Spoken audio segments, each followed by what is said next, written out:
à la fin de l'émission. Non.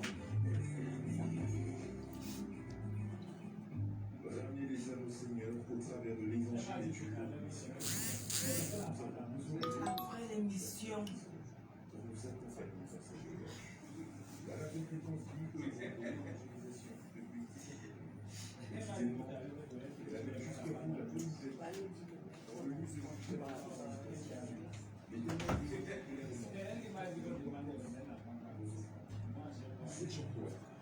Que vous soyez chrétien ou pas, nous vous invitons à soutenir plus à cette radio, à cette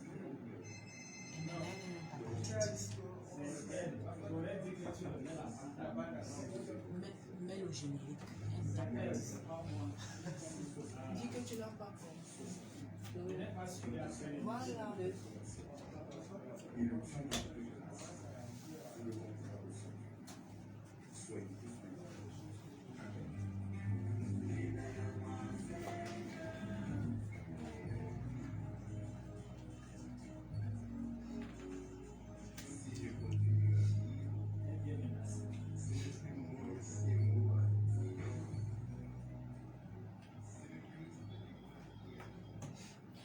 Mesdames, Messieurs, bonjour et bienvenue à Témoignage et Vie dans sa partie analyse et commentaires sur la radio Fréquence Vie 91.10 FM. C'est de coutume, nous préparons le culte de cet après-midi au Temple des Nations du ministère Va et Raconte International, lequel est situé en Van Tropicana, derrière l'office du baccalauréat.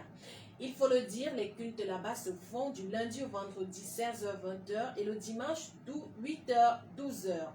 C'est une semaine capitale. Il est impératif que les hommes et les femmes reçoivent les 7 types d'onction selon qu'il est écrit dans le livre d'Ésaïe 11, versets 2 à 5, lesquelles oncions seront à même de les catapulter jusqu'à la cime du bonheur, de l'élévation, de la prospérité et bien d'autres. Notons que ces différentes oncions agissent dans tous les domaines de la vie. Aujourd'hui encore, les explications, ou plutôt les éclaircissements, seront apportés sur l'onction de la connaissance et l'onction de la crainte de Dieu. Restez à l'écoute sans l'ombre d'un doute. Vous et nous, ensemble, serons richement bénis au sortir de cette émission. Pour vous servir, une grande et dynamique équipe s'est mobilisée. Prise de son, Victorine Waidio, mise en onde, Jean Bienvenu Bani, assisté de Jude Tiala et Georgiani.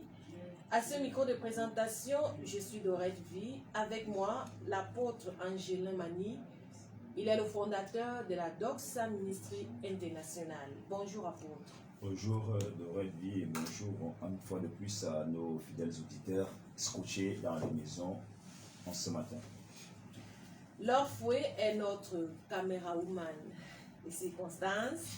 Francine Bell est également dans ce studio. Témoignage et Vie est un programme du Temple des Nations du ministère Va et Raconte International qui est situé en Van Tropicana derrière l'office du baccalauréat. Nous précisons que nous sommes en direct sur la page Facebook Dorette Vie officielle.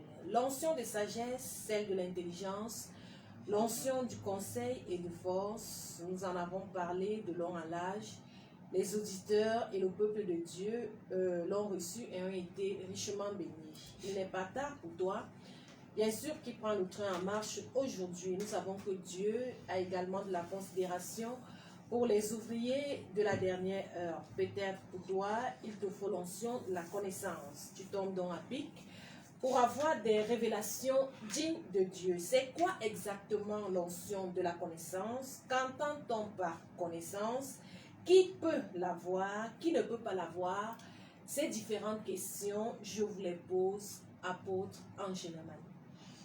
Nous sommes dans la Bible, dans le livre de Proverbes, chapitre 2, verset 10. La Bible dit, « Car la sagesse viendra dans ton cœur. » Nous avons parlé de l'onction de sagesse déjà, nous n'en reviendrons pas dessus. Voilà. Et la connaissance fera les délices de ton âme. La connaissance, l'onction de connaissance, fait les délices d'une âme. Qui dit une âme dit une vie, qui dit une vie dit une étoile. Donc c'est la connaissance qui fait les délices, qui amène la réjouissance, qui amène la célébration, qui amène les témoignages dans la vie de quelqu'un. Aujourd'hui, dans le corps du Christ, nous avons l'onction de connaissance qui opère dans certains hommes de Dieu et certaines femmes de Dieu que nous appelons les prophètes. Ce que beaucoup ne savent pas, c'est que le fait que quelqu'un t'appelle, dans la salle, il ne te connaît pas. Il y a ici, j'entends dans mon esprit le nom Dorette Vie. Dorette Vie, il y a quelqu'un dans la salle qui s'appelle Dorette Vie. C'est une notion de connaissance. Que nous appelons dans le domaine de la révélation prophétique le don des paroles de connaissance. C'est-à-dire que vous sortez de votre bouche une parole selon la connaissance que Dieu a déposée dans votre esprit. N'est-ce pas? Donc, l'onction de connaissance ici est une capacité surnaturelle exercée par Dieu en nous. Nous qui avons cru en lui. Et nous ne mettons pas une barrière. Ceux qui nous écoutent, qui n'ont pas encore cru en Jésus, peuvent véritablement expérimenter Jésus, peuvent rentrer en amour, en alliance avec Jésus et produire, vivre, expérimenter ces mêmes onctions. L'onction de connaissance, donc, est une capacité surnaturelle exercée par Dieu en nous pour distinguer. Donc, c'est une onction qui vient dans nos vies pour nous permettre de distinguer les hommes. Vous aurez dit, vous êtes devant quelqu'un, dans un taxi. Et puis vous entendez l'Esprit de Dieu déposer en votre cœur une notion de connaissance sur la personne. C'est pour ça que vous allez vous rendre compte qu'aujourd'hui, les gens sont nombreux dans les ministères prophétiques. Pourquoi? Parce que dans ces ministères, il y a l'onction de connaissance. Ils savent que quand ils vont là-bas, même s'il fait 2 mois, le prophète ne se retourne pas vers lui pour lui dire quelque chose. Un jour, Dieu va mettre une notion de connaissance pour sa vie, pour son cas spécifique et particulier, et l'homme de Dieu, la femme de Dieu va parler sur lui ou sur elle. L'onction de connaissance est donc capitale, même pour l'évolution de l'évangélisation, même pour l'émancipation et l'épanouissement du peuple de Dieu et de l'Église. C'est très important.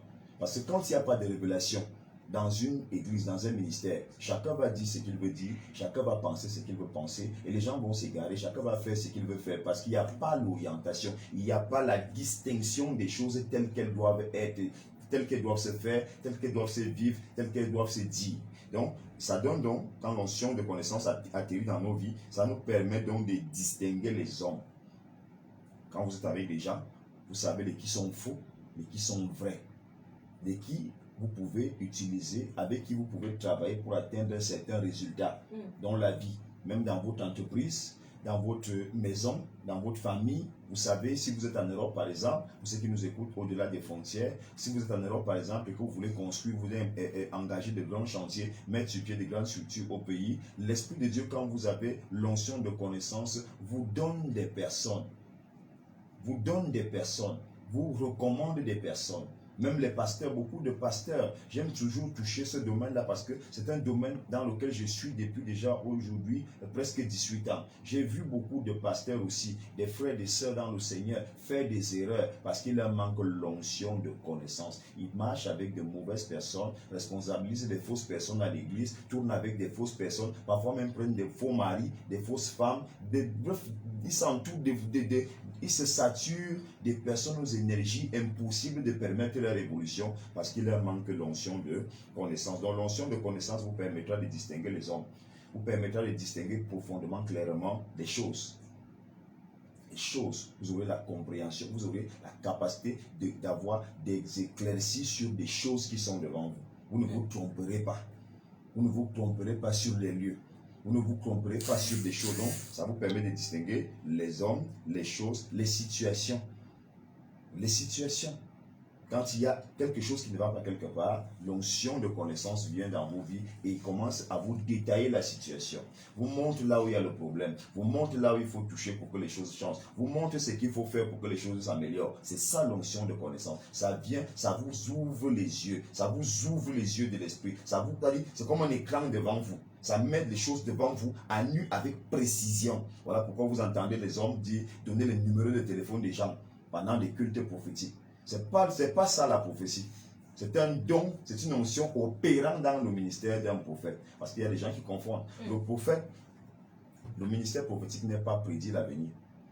C'est pas voir les choses avec précision, non. Non. C'est dire des choses motivées par l'esprit qui vont arriver. Parfois même des choses qu'on n'a pas vues, des choses dont on n'a pas le contrôle. Par exemple, nous parlons à l'église, pour ceux qui écoutent Radio Fréquence Vie, parfois dans nos prédications, vous entendez, telle chose qui est arrivée, telle ne va pas vous arriver au nom de Dieu. Ça, c'est ça prophétiser. Motivé par l'esprit, vous déclarez des choses qui vont s'accomplir. C'est dans le fait que ce qu'un prophète a dit s'accomplisse qu'on sait qu'il est véritablement un prophète de Dieu. C'est vrai qu'il y a des prophètes de Satan aussi qui disent des choses qui s'accomplissent. Mais la Bible déclare, c'est pas l'accomplissement d'une promesse qui a été dite par un prophète qu'on saura qu'il parle de la part de Dieu.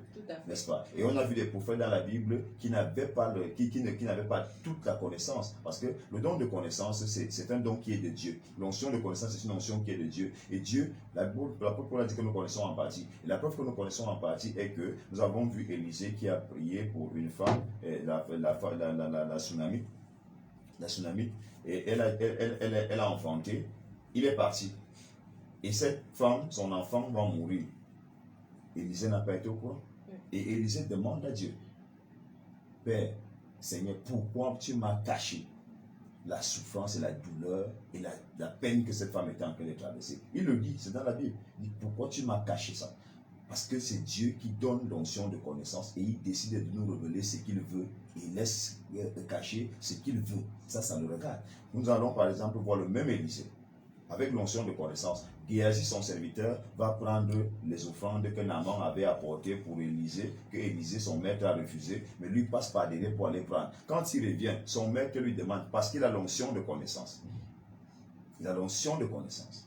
Parce que la prophétie, c'est déclarer des choses motivées par l'esprit, ça monte dans ton cœur, comme ça tu dis et ça s'accomplit, mais c'est différent. Le don de parole de connaissance, le don d'onction de connaissance, c'est un don qui opère dans le ministère prophétique, mais qui n'est pas la prophétie. C'est une valeur ajoutée dans le ministère prophétique. Quand Géasi revient, il lui dit, d'où est-ce que tu sors? Il dit, j'étais me promener là derrière. Il dit, tu maman, quand tu allais prendre les offrandes que j'ai refusées entre les mains de Naaman, là-bas au désert, là où il rentrait déjà, là, mon esprit n'était pas absent. Quand vous avez l'onction de connaissance, votre esprit est présent, votre esprit entre dans des endroits où, par votre propre chair, vous ne pouvez pas entrer. Et nous avons besoin de l'onction en cette semaine véritablement. Quand nous parlons de ces choses, ce sont des équipements dont les chrétiens ont besoin pour réellement manifester et vivre la divinité pleine qui est en eux. Sinon, nous sommes des dieux, mais des dieux vides. Alors maintenant, quand je parlais, que ça nous permet de distinguer les hommes, les choses, les situations, les lieux avec précision. Voyez par exemple le prophète Samuel, qui a une notion de connaissance.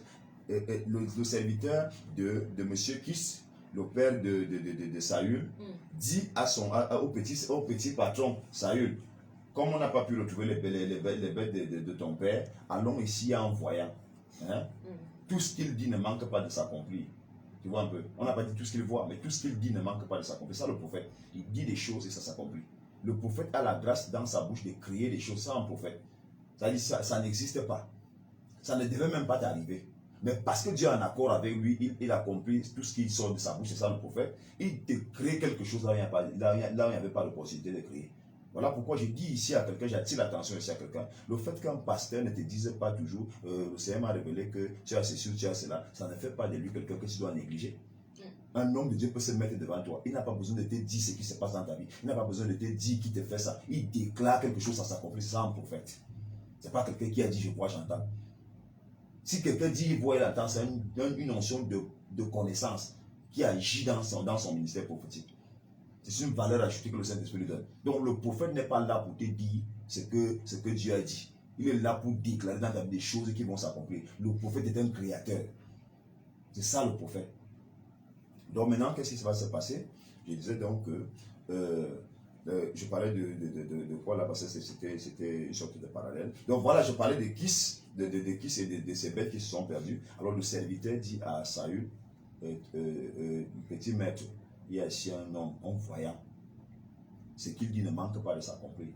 Allons vers lui. Et ils vont le voir pourquoi? Pour les animaux qui se sont perdus. Parce que Dieu lui donnait la connaissance de savoir même les directions que les animaux peuvent prendre, dans les lieux. Vous ne voyez pas quel niveau de notion de connaissance peut nous amener? Si nous l'avons et nous possédons cette onction et nous gardons cette onction, parce qu'il y a beaucoup de gens qui ont des oncions mais qui ne les gardent pas. Ils ne les gardent pas bien parce qu'ils vivent mal. Ils vivent mal dans le Seigneur, ils vivent mal avec le Seigneur. Ils ne savent pas que quelqu'un, on dit Dieu ne se répand pas de ses dons, mais il y a des gens qui ont été rejetés dans la Bible. don devient inutile. Donc, l'onction de connaissance va nous permettre de maîtriser les lieux avec précision, n'est-ce pas? Ce n'est pas savoir, c'est connaître. Il y a une différence. Ce n'est pas savoir, c'est connaître.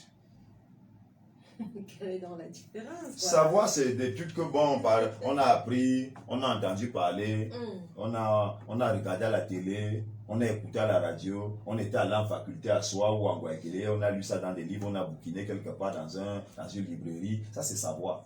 Parce que le savoir se trouve dans les livres. Le savoir se développe, le savoir s'acquiert. L'onction de connaissance ne s'acquiert pas. Ça se reçoit par la vertu du Saint-Esprit. Ça se reçoit. À ce moment-là, quelqu'un qui n'était pas à l'université comme toi, qui n'a même pas le CP blanc, va te dire des choses qu'il n'y a pas dans tes livres, qu'il n'y a pas dans tes cahiers. Bon, expliquez-moi. À l'époque de Saül, de Samuel, le temps pour moi, le prophète, il y avait des érudits, il y avait des intellectuels. Mais pourquoi est-ce que le serviteur de Kis, le père de Saül, ne lui a pas dit, il y a un philosophe là-bas? Pourquoi il ne lui a pas dit, allons voir un philosophe? Pourquoi il ne lui a pas dit un architecte d'intérieur là-bas, allons le voir? Il ne lui a pas dit un avocat, allons voir l'avocat. Pourquoi il ne lui a pas dit ça? Parce que l'onction de connaissance n'est pas une affaire qu'on lit dans les cahiers. Ce n'est pas une affaire que tu as les encyclopédies sur toi. Tu peux avoir toutes les encyclopédies du monde, tu lis tout. Quelqu'un qui a l'onction de sagesse, lui, il entend quelque chose qui se dépose dans son esprit face à chaque situation, chaque événement, face à chaque lieu, face à chaque chose. Et il te répond par rapport à ce qu'il a à l'instant. Et il ne te dira pas la même chose de même. Mais quelqu'un qui a acquis le savoir, si tu l'écoutes, il ne va faire que rabâcher ce que ses cahiers disent toute sa vie. Voilà. Mais quelqu'un qui a l'onction de connaissance, il peut te dire une chose aujourd'hui sur le même cas. Demain, la même situation se présente devant lui, il te raisonne autrement. C'est de ça qu'il est question. Donc, ce n'est donc pas savoir, c'est connaître. On connaît qui vient d'en-haut. On connaît que tu te lèves le matin sans connaître. Mais dès que quelqu'un apparaît devant toi, c'est pour ça que oui, tu connais déjà. Il t'amène sa situation et toi, tu connais déjà ce qui se passe là. Hein? Donc, vous êtes spécialiste de tous les domaines diversifiés de la vie. C'est pour ça que le pasteur a besoin de l'onction de connaissance, parce que quand il s'assoit au bureau pour recevoir les gens, chacun entre avec son problème. Parfois, les problèmes se ressemblent, mais non pas les mêmes sources, non pas les mêmes origines, non pas les mêmes orientations. Alors, si tu te mets, parce qu'il y a des pasteurs comme ça qui sont des pasteurs photocopies. Dès que tu viens avec ton affaire, mon mari m'a tapé, il répond comme il vient de répondre à la sœur qui est sortie là, qui disait que son mari l'a tapé. Pourtant, les problèmes ne sont pas les mêmes. Mais avec l'onction de connaissance, le Saint-Esprit te donne de faire la part des choses, de mettre chaque dossier à sa place, d'enquêter, d'entrer en profondeur de chaque dossier à une autre façon. Donc, si tu te mets à faire des dossiers sur des chrétiens qui viennent te voir, tu vas te rendre compte que c'est bien différent. Les gens sont bien différents. Ils peuvent même avoir posé au couloir. Ah, ma soeur, c'est le même problème que j'ai. Ah, vraiment, oh, c'est le même problème que j'ai. Mais ils pensent qu'ils ont le même problème. Quand ils arrivent devant toi, qui a l'onction de connaissance, tu leur fais comprendre que ce n'est pas le même problème. Les résultats se ressemblent, mais ce n'est pas le même problème. C'est de ça qu'il est question. Donc, ce n'est pas savoir, c'est connaître. Donc, entrer en profondeur. L'onction de connaissance, c'est entrer en profondeur d'une chose. Tu ne restes pas superficiel. Parce que la connaissance, c'est ça. Le savoir, c'est ça. Tu ne peux te limiter que sur les connaissances que c'est lui que tu as lu, que tu as étudié. Là où il s'est arrêté. Son niveau, c'est là où tu t'arrêtes. Mais avec l'onction de connaissance, ça dit que l'onction de connaissance sonde tout. L'onction de connaissance sonde tout. Elle permet d'entrer dans les profondeurs d'une chose. Ça permet de percer le mystère d'une chose. Percer le mystère. Percer le mystère. Donc quand tu te mets à parler, tu vois quelqu'un poser les mains sur la tête que rier. Et l'onction de connaissance agit dans tous les domaines du ministère, même dans l'enseignement. Il y a des gens qui se mettent à enseigner sur quelque chose. Il n'y a que dans un de ces styles d'exemple que je te pose des questions piquées. La fait, si j'avais fait ça dans ma chambre seul, le type n'était pas là, il sait ça comment. J'ai vécu une scène une fois, j'étais encore jeune pasteur, missionnaire, j'étais à Bangui. Et j'étais dans une église, Bonachis International. Je me mets à prêcher un dimanche à l'église et ma bouche glisse. Ma bouche glisse. J'ai dit, ne tue pas mon enfant, viens me le remettre. L'église va s'en occuper. Je suis dans une église, hein. Je prêche comme ça. Et une scène va se produire. Quand je finis de prêcher, je pars m'asseoir. Il y a une sœur qui lève le doigt, en pleurant. Elle dit que ce matin, elle a mixé une position bizarre parce qu'elle est enceinte d'un frère à l'église et le frère a décidé de ne pas assumer l'enfant. Maintenant, il y a quelque chose qui se passe, c'est que le frère et la sœur sont des gens qui passent de temps en temps le temps avec ma femme et moi. Donc, on se retrouve dans une situation où, quand j'ai dit ça, le frère a pensé que la sœur est venue me dire qu'elle est enceinte et c'est de ça que je parle. La sœur a pensé que le frère est venu me dire qu'il ne veut pas assumer cette grossesse, la sœur est enceinte. Donc les deux se retrouvent donc à me regarder comme quelqu'un qui est venu dire au pupitre, c'est que l'un d'entre eux, voilà. Dans la vérité, aucun d'entre eux n'avait rien dit ni à moi, ni à mon épouse. Rien du tout. Dans la vérité. C'est là où j'ai compris comment l'onction de connaissance agit. Pour la première fois. Elle se lève, elle dit, elle témoigne, elle se met à pleurer, elle demande pardon, elle dit qu'elle a fait un verre de bleu à linge avec une mixture bizarre là pour avorter, même pour mourir. Parce que la personne, elle n'a pas cité le nom de la personne. Après, on a dit non, ne le fais pas, tout ça, on lui a donné conseil. Le pasteur, en fait, le pasteur principal de l'église lui a parlé et tout. Moi, je ne parlais plus, j'étais dépassé. Et quand on rentre à la maison, les deux viennent. Ils ont déjà fait les problèmes là-bas. C'est toi qui as dit. Non, c'est toi qui as dit. C'est toi qui as dit. Non, c'est toi qui as dit. Et tous deux se retrouvent à dire, non, je n'ai pas dit, l'autre aussi, je n'ai pas dit. Allons alors maintenant pour que l'homme de Dieu nous confirme entre toi ou moi qui a parlé. Parce qu'il n'y a que lui seul qui peut nous dire. Quand ils arrivent, ils se mettent à faire ça. Là, j'étais dépassé. Je les regardais. Ils ont bavardé. Je les regardais. Et c'est là où je leur demande, toi, tu m'as dit quelque chose? Non. Toi, tu m'as dit quelque chose? Non. Et pourquoi vous bagarrez alors? Dieu a révélé. Vous pensez quand vous venez sur là, vous venez où? Dans la présence de Dieu. Tout à fait. Et si vous venez dans la présence de Dieu, il y a l'onction. Et quand il y a l'onction, Dieu ouvre les yeux, Dieu ouvre l'esprit, Dieu dispose l'esprit. Quelqu'un peut être en train de prêcher l'évangile comme ça, mais il parle de la vie de quelqu'un pour quelqu'un se met à se fâcher contre sa mère, donc tu es venu pas exposer ma vie au pasteur. Vous n'avez jamais vécu ça? Si. C'est l'onction de connaissance. Le Seigneur te permet d'entrer dans la profondeur d'une vie, d'une chose, d'une situation, au point où les gens pensent qu'on est venu te dire. Et souvent, même moi, j'ai cette grâce-là. Quand je prêche, parfois je prêche des choses, les gens commencent à penser qu'on est venu me dire. Et quand j'entends ça, moi, ça me fait rire parce que je me rends compte qu'ils n'ont pas l'onction de connaissance, donc ils ne savent pas comment ça opère. Tu peux cacher ta chose bien cachée. Je prends le micro à l'esclave et je parle de ça. Parce que l'onction de connaissance habite en moi. C'est pour ça que nous voulons impacter les chrétiens de ça pour que l'église au Cameroun puisse avancer. Donc tu es chrétien, tu es pasteur, tu es infidèle, tu es même quelqu'un qui n'a jamais accepté Christ comme c'est le sauveur, tu n'as jamais allé à l'église. Nous t'invitons au temple des nations afin que cette onction-là puisse descendre dans ta vie et que tu ne puisses plus nous voir comme des gens qui font des pratiques mystiques. Parce que tout ce que vous allez faire dans le domaine de la connaissance, quelque part, on va toujours dire que non, ils ont les bagues magiques, ils ont les mouchoirs, ils ont les poudres, ils ont les parfums, ils ont le troisième œil qu'on a mis ici au fond. Des choses de bas étage, du ridicule, de l'ignorance que vous ne pouvez pas comprendre. Parce qu'il y a des choses, quand quelqu'un expose ces choses, il parle pendant des heures, vous l'écoutez, vous sentez comment un gars la femme est dans l'ignorance que même Satan ne connaît plus. Parce qu'elle ne connaît pas, il ne connaît pas ces choses. Donc, ça vous donne de percer les mystères d'une chose. Et c'est une notion d'éclaircissement en toute chose. Ça éclaircit toute chose. Même s'il y avait une zone d'ombre quelque part, ça éclaircit toute chose. Avec la connaissance, la notion de connaissance, tout est dévoilé. Tout est dévoilé. Tout, carrément, tout est dévoilé. Je vais vous prendre un dernier exemple pour sortir. Je crois que vous me permettez. Bien sûr, Dans Jean chapitre 1, je vais vous faire voir quelque chose qui était en Jésus. Quand on parle de l'onction ici, on parle de 7 types d'onction. sont les onctions mimchak, comme on appelle en hébreu. Les onctions mimchak, donc les onctions du Messie. C'est pour ça que nous demandons aux gens d'être impactés, parce que nous avons dit avant-hier que les 7 onctions vont accoucher de 9 onctions après. N'est-ce pas? Donc, il est d'abord question que les gens viennent pour être impactés de l'onction mimchak, c'est-à-dire l'onction qui était dans le Messie. L'onction avec laquelle le Messie fonctionnait. Je vais vous faire voir quelque chose dans Jean chapitre 1, au verset 47 à 49. 47, voilà.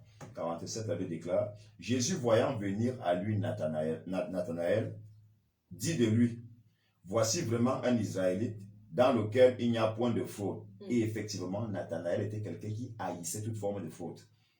Il n'aimait pas. Un homme droit comme vous ne pouvez pas imaginer. Parce qu'il y a des hommes comme ça, qui ne sont pas encore chrétiens, mais ils sont plus droits que les chrétiens. Ça existe.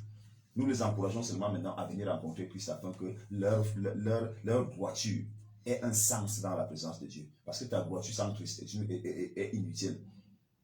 Ta sainteté, ta pureté sans Jésus est inutile. Tu peux te sauver par toi-même, mais la Bible déclare que personne ne peut entrer au ciel si ne passe par Jésus. Alors, Jésus, voyant venir à lui Nathanaël, dit de lui, voici vraiment un Israélite dans lequel il n'y a point de fraude. 48, d'où me connais-tu? Vous voyez, il utilise ici le mot connaître, le verbe connaître. Il dit, d'où me connais-tu? Pourquoi? Parce que ce que tu viens de dire là, c'est sur ça que je base ma foi et je me bats depuis que je suis raisonnable, depuis que j'ai la conscience, depuis que je suis mature, depuis que je suis mûr, je me bats à respecter les lois de mon Dieu avec crainte et tremblement. C'est ce que Nathanaël lui dit. D'où me connais-tu? Lui dit Nathanaël. Jésus lui répondit, avant que Philippe t'appelât, quand tu étais sous le figuier, je t'ai vu. Les yeux sont ouverts. C'est la connaissance. La connaissance, quand vous voyez les gens à l'église, on cible les numéros de téléphone, on dit c'est la magie. Mais Jésus était capable de voir quelqu'un qui est sous un arbre, quelque part, assis là où il est. Bon, on a cru en qui? Vous voyez, c'est parce que les gens ne sont pas enseignés qu'ils disent n'importe quoi, jusqu'à pécher, blasphémer contre le Saint-Esprit. Qu'un homme de Dieu à l'église prenne le micro et te donne ton numéro de téléphone, ce n'est pas impressionnant, c'est normal dans l'église. L'onction là est normale d'opérer à l'église. Et te disent même dans quel quartier tu habites. Oui, le numéro de la rue. Parce qu'on a vu ça avec Barnabas, je pense, c'est lui qui a ouvert les yeux de l'apôtre Paul. Oui, comment on l'appelait Ananias. Ananias Oui. ou Barnabas, voilà, Ananias, Oui. on se souvient. C'est lui qui a Oui, qui a ouvert les yeux vu de Ananias. l'apôtre parce que le Seigneur l'a bien sûr indiqué que tu vas dans telle rue, à tel niveau. Voilà. Le Seigneur parle des rues, le Seigneur parle des villes, le Seigneur parle de tout ça. Donc, et il dit, d'où me connais-tu? Lui dit Nathanaël. Jésus lui répondit, avant que Philippe t'appelât, quand tu étais sous le figuier, je t'ai vu. Où? Comment? À distance. À des kilomètres. Tu m'as vu comment? À des distances, toi, tu m'as vu comment? Pourquoi Nathanaël ne lui a pas posé cette question? Pourquoi Nathanaël n'a pas fui? Parce qu'il y a des pasteurs qui prêchent dans leurs églises, que quelqu'un qui donne des trucs comme ça avec précision a un pacte avec Satan. Ça veut dire que lui-même il manque d'onction. Il ne comprend pas ce que c'est l'onction. Il ne connaît pas à quel niveau l'onction de connaissance peut opérer. C'est Jésus qui le dit. Mais il était chez lui. Et Philippe et Nathanaël étaient loin. Mais il les voit. Il les connaît là-bas. Vous voyez donc qu'il faut qu'on revoie même notre histoire de naître de nouveau ciel. Parce que la naissance de nouveau, j'entends toutes les doctrines possibles tous les jours. Mais c'est dans les manifestations qu'on saura que tu es né de nouveau, tu n'es pas né de nouveau. On a vu dernièrement, pendant que le Seigneur m'a mené dans le ministère prophétique, un frère qui est venu. Et quand le Seigneur a ouvert les yeux, j'ai commencé à parler sur la relation avec son ami, meilleur ami et tout. Lui-même, il a entré dans les détails. Et selon que j'avais ouvert le banc, il a commencé à pleurer. Dieu parle comme ça. Si vous commencez à combattre ça, vous combattez l'œuvre du Saint-Esprit dans l'église. Et je vous ai dit dernièrement que dans les actes des apôtres, selon le Talmud de Jérusalem, n'est-ce pas, les œuvres que les apôtres ont faites, ce n'est pas tout ça qu'il y a dans les actes des apôtres. Les miracles que Jésus a fait, ce n'est pas tout qui est dans la Bible. La Bible déclare qu'après sa résurrection, il a fait des miracles qui n'ont pas été consignés là. Parce que si on tentait de consigner, ce qu'on n'a pas les Bibles que nous avons en papier, on allait avoir les conteneurs des Bibles. C'est-à-dire que ce qu'il a fait dans la Bible qui est étudiée là est petit par rapport à ce qu'il a fait après sa résurrection. Nous avons cru en qui? Nous prêchons qui? Vous ne pouvez pas prêcher, faire un ministère avec un Jésus que vous ne connaissez pas. Un Jésus paralytique. Donc, d'où me connais-tu, lui dit Nathanaël. Jésus lui répondit, avant que Philippe t'appelât, quand tu étais sous le figuier, je t'ai vu. Nathanaël répondit et lui dit, Rabbi, tu es le Fils de Dieu, tu es le roi d'Israël. Pourquoi est-ce qu'il croit? Et si vous savez que le ministère,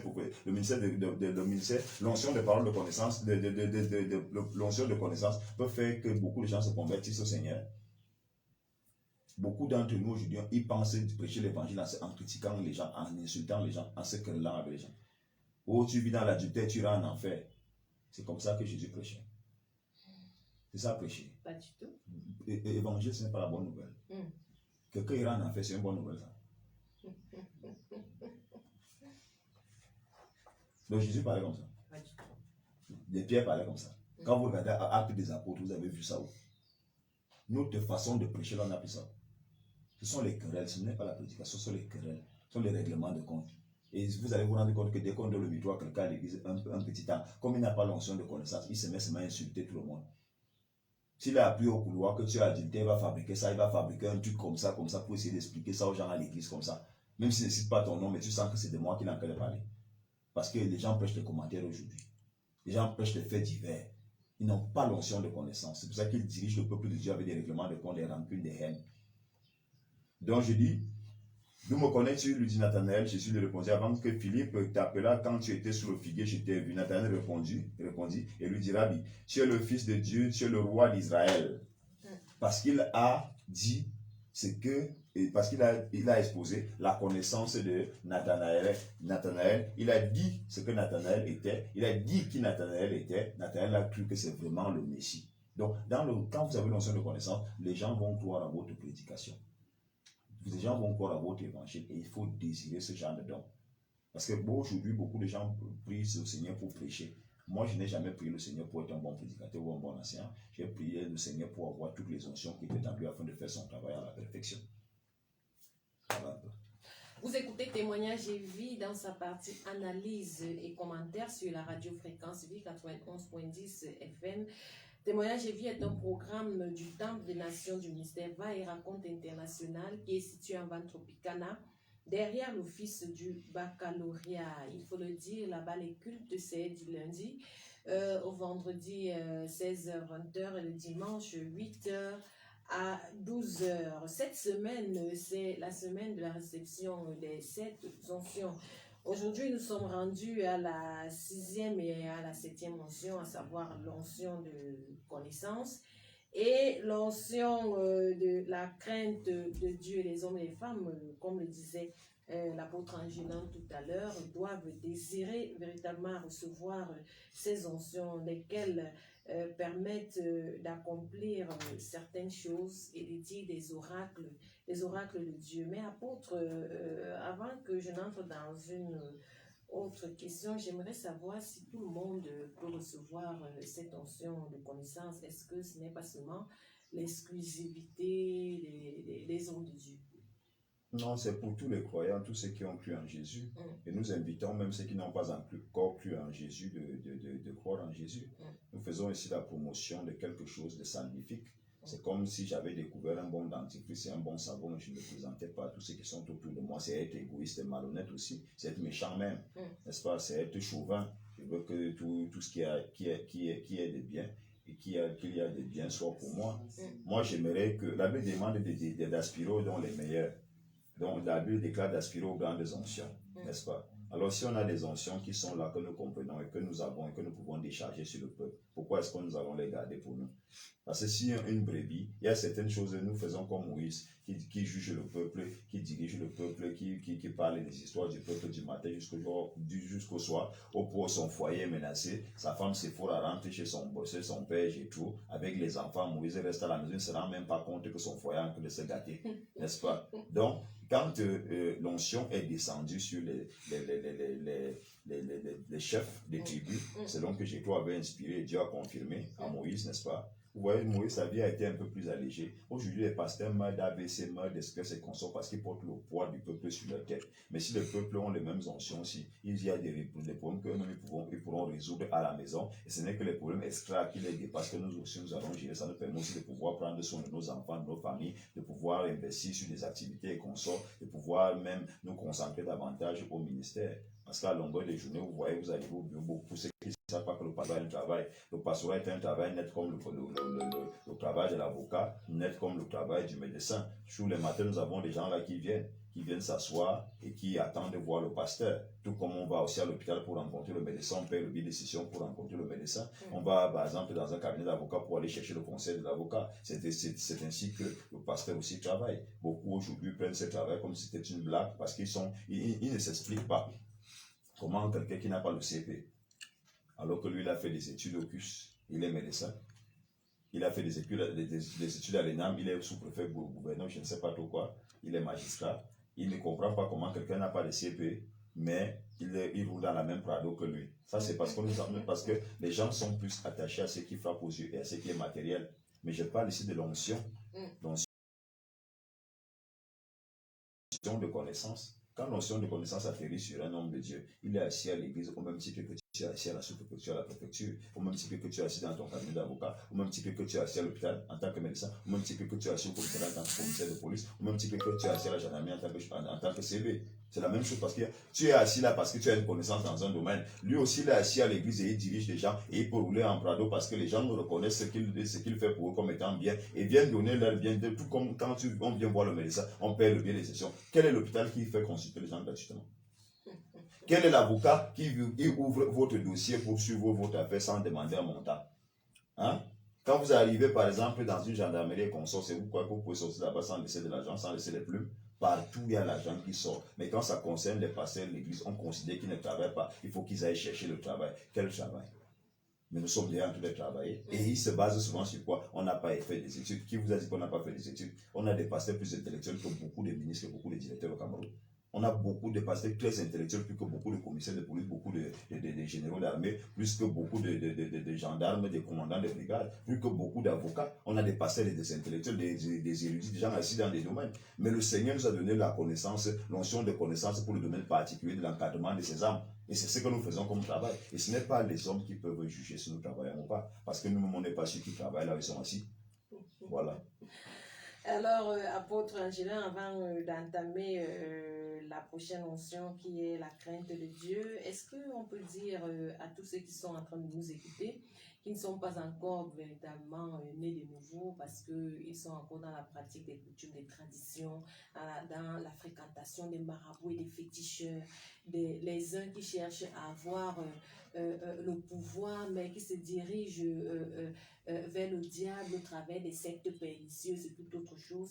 Est-ce qu'on peut dire à ces personnes que recevoir véritablement l'onction de connaissance va les permettre d'aspirer à tout ce qu'elles ont envie de faire? Parce qu'il y a des personnes, bien sûr, qui aimeraient avoir des pouvoirs. Il y a des personnes, vous voyez, parfois ça se dessine même lorsque la personne est même encore enfant, est tellement ambitieuse. Non, j'aimerais être le genre de personne que quand je dis ceci, ça va s'accomplir, quand je fais ceci, quand je fais cela. Donc, est-ce qu'on peut dire à de telles personnes que ça ne vaut pas la peine d'aller chercher dans d'autres voies? Il faut plutôt venir recevoir cette onction. Oui, tout à fait. Il faudrait que les gens viennent à Christ. C'est vrai que chaque monde a ses évangélistes, ses évangélisateurs. Les gens, les marabouts, les guérissons ont aussi leurs évangélistes.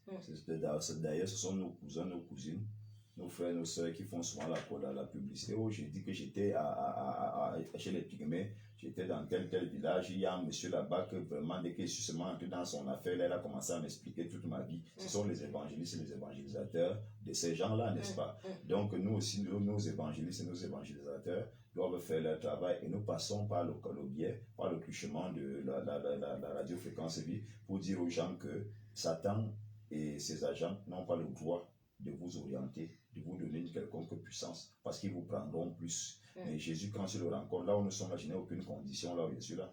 Je n'ai aucune condition là où je suis assis là. Moi, vous voyez, quand les gens qui ne connaissent pas l'église de l'éveil, c'est tout à fait normal. J'ai été catholique hier, je suis un ancien séminariste, j'ai une formation de prêtre. Moi aussi, je voyais d'un mauvais œil que quelqu'un soit pentecôtiste, jusqu'à ce que je sois venu l'expérimenter. Je croyais que tous les pentecôtistes sont des sectaires. Tous les pentecôtistes sont des sorciers. Je croyais que tous les pentecôtistes boivent le sang humain. Tous les pentecôtistes mangent la chair humaine. Je croyais que les pentecôtistes, des enfants, les yeux nés de nouveau, étaient des fous. Mais il a fallu que je me retrouve dans ça pour que je me rende compte que c'est un monde tout à fait normal. Et que ce sont les a priori que les uns et les autres veulent faire du monde pour pouvoir écarter les gens des droits chemins, qui font en sorte que, comme les gens sont ingénieux au mal, ils se mettent à débiter des choses terribles tous les jours contre l'église de l'éveil. L'église de l'éveil n'a aucun problème. Et nous sommes dans le véritable. Il y a Jésus-Christ et on te donne l'opportunité d'expérimenter Jésus. Les gens ne vont plus lire la Bible pour toi, pour te dire, le Seigneur soit avec vous, mais tu auras ta Bible et on te donne l'opportunité de décortiquer les Écritures. Pendant que le pasteur donne un verset, te demande de lire, parce que chacun est obligatoire de venir avec la Bible pour qu'on ne vienne plus te raconter les histoires, mais que tu aies toi-même ta Bible et que tu saches ce que ta Bible dit. Et maintenant, quand on dit on impacte les gens des anciens, comme nous sommes en train de parler là, si tu veux être un homme puissant, une femme puissante depuis ton bas âge, c'est l'occasion.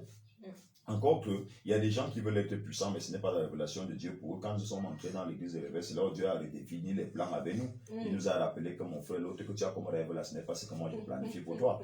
Je te connaissais depuis le sein de ta mère, voici ce que moi j'ai planifié. Voici ce que j'ai fait de toi. Voici ce que je veux que tu sois. Isaïe a dit, il m'a formé depuis le sein de ma mère. En plus de Jérémie, Isaïe a dit aussi, Il dit que le Dieu qui m'a formé depuis le sein de ma mère. Donc, c'est Dieu qui nous a formés. Quand tu arrives à l'église, tes ambitions démesurées, le Saint-Esprit va te laisser stopper. Et c'est là où beaucoup sont déçus parce que quand ils viennent imposer à Dieu, et que eux, ils veulent être. Et là, Dieu vient leur dire, ici, là, c'est moi qui décide. Si tu m'as accepté comme Seigneur et Sauveur, accepter Jésus comme Seigneur et Sauveur signifie quoi? Très clairement. Que tu acceptes que Dieu devienne et que Dieu te sauve d'abord. Ça signifie que dans la vérité, tu n'avais plus de vie. Du moment où Adam et Ève ont péché au jardin d'Éden, nous n'avons plus de vie. Les hommes qui naissent des femmes n'ont plus de vie. Toute la gente humaine n'a plus de vie du moment où Adam et Ève, parce que Dieu leur avait dit, le jour où vous mangerez de ce fruit, de l'arbre de la connaissance du bien et du mal, vous mourrez. Nous sommes d'accord que ce n'est pas le même jour qu'ils ont mangé, qu'ils sont morts. Voilà. Donc il ne parlait pas ici de la mort physique, il parlait de la mort spirituelle. Tout à fait. Et donc quand nous sommes nés, quand ils ont mangé ce fruit et que ils ne sont pas morts physiquement, mais spirituellement, ils avaient perdu parce que quand on parle de mort ici, c'est perdre la connexion d'origine qu'il y avait entre Dieu et les hommes. Tout à fait. Et ça s'est même matérialisé au jardin d'Éden. La Bible déclare que Dieu venait chaque soir parler à Adam. Ce n'est pas Adam qui partait. Dieu venait chaque soir parler à Adam. Dieu venait chaque soir causer avec Adam comme un ami cause avec un ami. Mais vous connaissez combien d'hommes aujourd'hui qui savent que Dieu parle? Quand vous dites même que Dieu t'a parlé, tu es un poids malade. C'est la preuve qu'il n'est pas né de nouveau. C'est la preuve qu'il n'est pas né de nouveau. Parce qu'effectivement, la déconnexion avait été faite. Du moment où Adam et Ève avaient péché, la déconnexion a été faite. Donc aujourd'hui, nous qui disons Dieu m'a parlé, c'est normal qu'on comprenne que quelqu'un en face de nous prouve que nous sommes des fous. Parce qu'il n'est pas né de nouveau. Donc la reconnexion n'a pas été faite. La réconciliation avec Dieu et avec l'Esprit de Dieu n'a pas été faite. Donc comprenez la personne, comprenez le monsieur, qu'il soit intellectuel, avec 5 doctorats, 20 licences, 40 maîtrises et 55, je ne sais pas pourquoi, agrégation. Comprenez qu'il n'est pas né de nouveau. Donc dans le royaume de l'Esprit, son esprit n'a pas explosé là-bas. Son esprit ne s'est pas recollé, reconnecté à Dieu. Alors maintenant, qu'est-ce qui se passe? Nous voyons bien le processus. Adam et Ève pêchent. Dieu vient, il est fâché. Et la colère l'a créé déjà la séparation. La malédiction descend. Donc dès que la séparation s'est créée, Dieu a manifesté sa colère sur l'homme et la femme. Vous serez ceci, madame, tu vas enfanter par les douleurs et tout. Et nous vivons ça. N'est-ce pas? Nous vivons ça. Donc c'est la preuve que, effectivement, il y a eu une séparation entre Dieu et nous. Et qu'est-ce que le Seigneur fait? Le Seigneur les chasse du jardin d'Éden. Donc on voit ici, il quitte le règne de l'esprit pour entrer dans le règne physique, le règne matériel. Donc tous ceux qui naissent du ventre d'une femme et qui n'ont pas connu Jésus comme Seigneur et Sauveur jusqu'à aujourd'hui, n'est-ce pas, sont hors du jardin d'Éden. Et ceux qui acceptent Jésus comme Seigneur et Sauveur, leur esprit rentre au jardin d'Éden. C'est pour ça que nous sommes capables de voir des anges, nous sommes capables d'avoir des révélations, nous sommes capables d'avoir des songes, nous sommes capables d'avoir des visions, nous sommes capables de manifester ce que l'Esprit de Dieu veut manifester au travers des hommes. J'impose la main à maladie guérie. C'est parce que mon esprit s'est reconnecté à la source d'origine qu'Adam et Ève avaient perdue. C'est ça la naissance de nouveau. C'est ça la naissance de nouveau, la reconnexion à Dieu. La reconnexion à Dieu. On voit bien ces deux réalités. Le jardin d'Éden qui est le monde spirituel, le règne de l'esprit reste. Et Dieu chasse Adam et Ève du jardin d'Éden, se retrouve dans un monde matériel, un monde physique.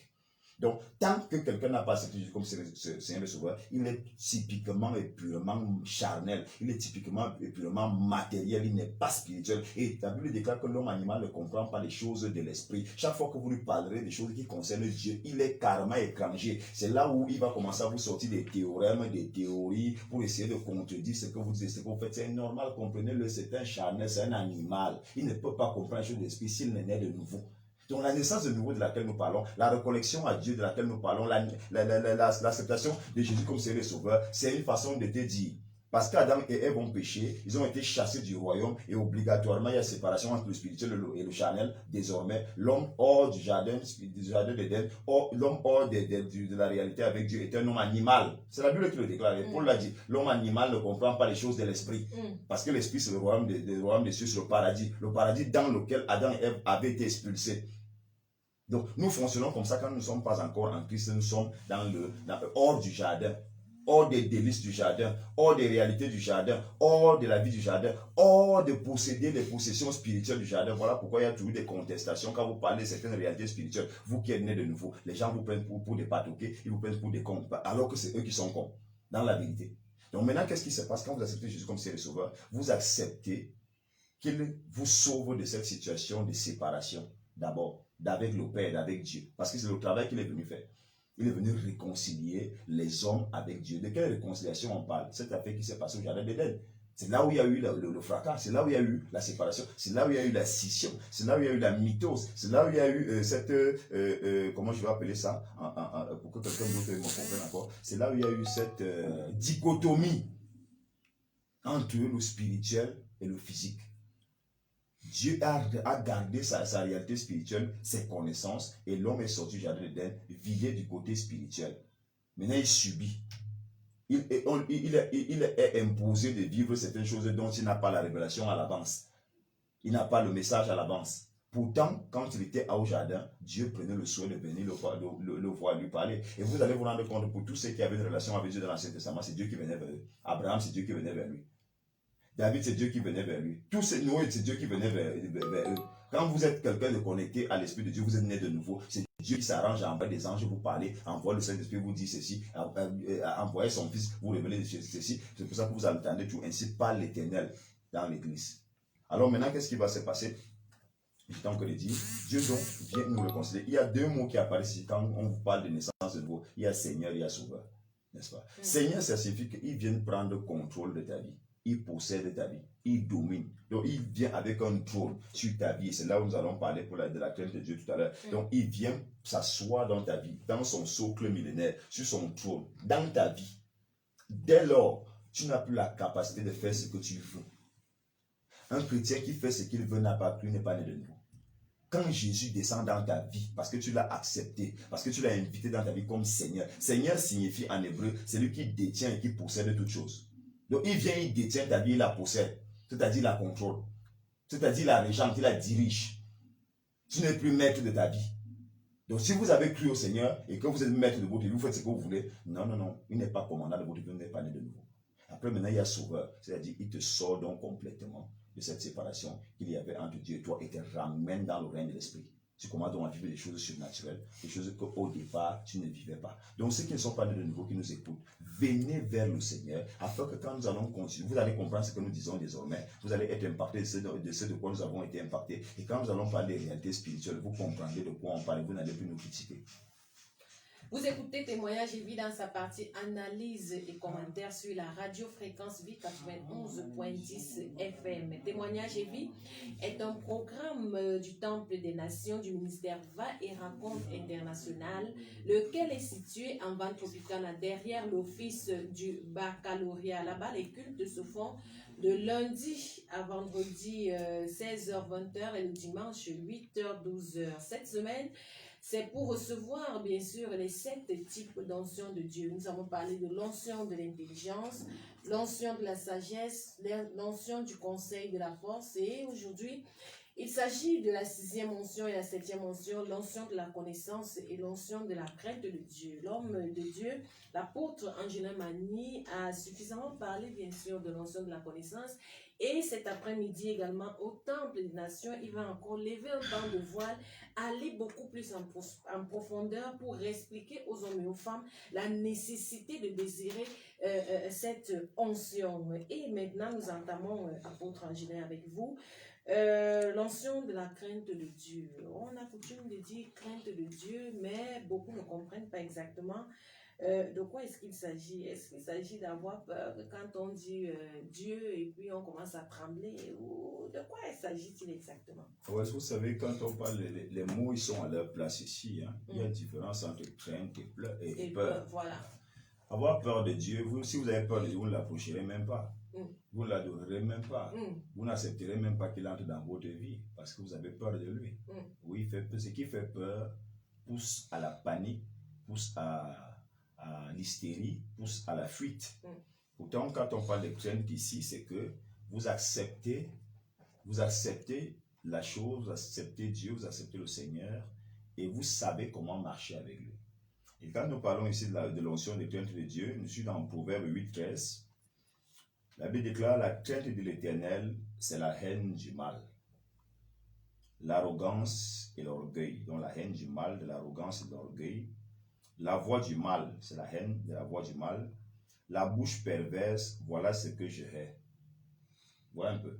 Donc, l'onction de crainte de Dieu, c'est donc l'incapacité surnaturelle à faire ce que Dieu hait, que donne le Saint-Esprit. C'est le Saint-Esprit qui te donne ça. D'être dans l'incapacité surnaturelle, c'est-à-dire que vous vous retrouvez, par exemple, vous étiez un ancien impudique. Quand vous êtes né de nouveau, le Saint-Esprit descend en vous, il voit votre façon de vous impliquer parce que les dons, les onctions ne s'opèrent pas, ne se manifestent pas. Dieu ne jette pas le pain des enfants au chiot. Tous ceux qui ont eu des onctions, dont je suis en train de parler là dans la foi, ce sont des gens qui ont travaillé leur salut avec un tremblement. Ce sont des gens que le Seigneur a vu à donner. Ce sont des gens que le Seigneur a vu humbles. Ce sont des gens que le Seigneur a vu vraiment cherchant à revêtir l'image de Christ. Le Seigneur donne ses onctions, les onctions du Messie que nous avons appelées ici onctions Mimshak, à ces gens-là qu'ils voient, ils trouvent dans leur cœur l'envie véritablement de lui ressembler. Donc, les onctions aussi, comme je suis en train de parler, il est question que je le rappelle, qu'on ne jette pas ça à la porcherie. Si vous n'avez pas un cœur qui désire vraiment servir Dieu, parce qu'il y a beaucoup de gens qui viennent dans la présence de Dieu, mais qui sont dans la présence de Dieu, chacun pour sa part, pour une raison ou pour une autre. D'autres sont pour les titres, d'autres sont pour les honneurs, d'autres sont pour résoudre leurs problèmes de la vie. Il est malade, il est célibataire, il est chômeur, il est chômeuse et tout ça. Mais il y a des gens comme moi, personnellement.